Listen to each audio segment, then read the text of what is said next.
Recorded Books Incorporated presents selections from Democracy in America by Alexis de Tocqueville, narrated by George Guidall, with additional material written by Edward Nebel and read by Norman Dietz.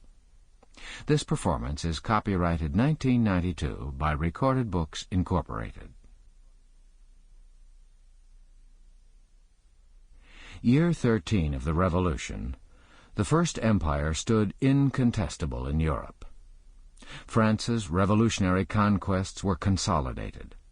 The Third Coalition was smashed at Austerlitz, and Napoleon wore the iron crown of the Lombard kings. With his coronation in Notre Dame by Pope Pius VII a year earlier, the Emperor Napoleon had been singled out as God's chosen. It was a glorious time for imperial France, her power rising in a rumbling, confident crescendo. In Paris, on the 11th Thermidor of year 13, July 29, 1805, Alexis Charles-Henri Maurice Clérel, Alexis de Tocqueville, was born. The titles of the Ancien Régime were anathema to the revolutionary society of the time, and Alexis Clérel's certificate of birth doesn't mention the aristocratic de Tocqueville. The certificate alone testifies to the nature of the remarkably altered society into which Tocqueville was born.